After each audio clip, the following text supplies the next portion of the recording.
அஸ்ஸலாமு அலைக்கும். உமர் பின் அல் கத்தாப் ரலியல்லாஹு அன்ஹு அவர்கள் கூறியதாவது: நயவஞ்சகர்களின் தலைவர் அப்துல்லாஹ் பின் உபை பின் சலூல் மரணித்ததும் அவருக்கு இறுதித் தொழுகை நடத்துவதற்காக அல்லாஹுவின் தூதர் ஸல்லல்லாஹு அலைஹி வஸல்லம் அவர்கள் அழைக்கப்பட்டார்கள். அல்லாஹுவின் தூதர் ஸல்லல்லாஹு அலைஹி வஸல்லம் அவர்கள் தொழுவிக்க தயாரானபோது நான் குதித்தெழுந்து அவர்களிடம் சென்று, அல்லாஹுவின் தூதரே, அப்துல்லாஹ் பின் உபைக்கு இறுதித் தொழுகை நடத்தப் போகிறீர்களா? அவர் இன்னின்ன நாட்களில் இன்னின்னவாறெல்லாம் பேசியுள்ளார் என அவர் பேசியவற்றை நபி அவர்களிடம் எடுத்துக் கூறினேன். அப்போது அல்லாஹுவின் தூதர் ஸல்லல்லாஹு அலைஹி வஸல்லம் அவர்கள் புன்னகைத்தார்கள்.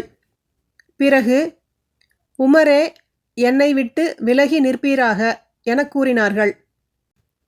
நான் மேலும் அதிகமாக வலியுறுத்தியதும் அவர்கள், பாவ மன்னிப்பு கோராமல் இருத்தல் ஆகிய இரண்டில் ஒன்றை செய்ய எனக்கு விருப்ப உரிமை அளிக்கப்பட்டுள்ளது.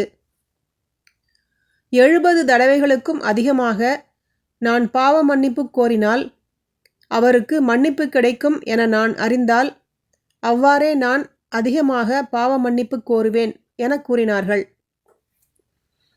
பிறகு நபி ஸல்லல்லாஹு அலைஹி வஸல்லம் அவர்கள் அவருக்கு இறுதித் தொழுகை தொழுவித்துவிட்டு திரும்பிச் சென்று சற்று நேரமாவதற்குள் பராஅத் 9வது அத்தியாயத்தில், நபியே, அவர்களில் இறந்துவிட்ட யாருக்காகவும் நீர் ஒருபோதும் இறுதித் தொழுகை நடத்த வேண்டாம் என்று தொடங்கி இறுதி வரையிலான வசனம், அதற்கு முன்னுள்ள வசனம் ஆகிய 2 வசனங்கள் அருளப்பெற்றன.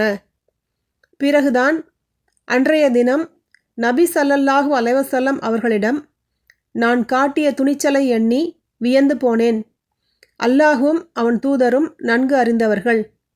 சஹீஹ் புகாரி 1366, 1367, அத்தியாயம் 23, ஜனாசாவின் சட்டங்கள்.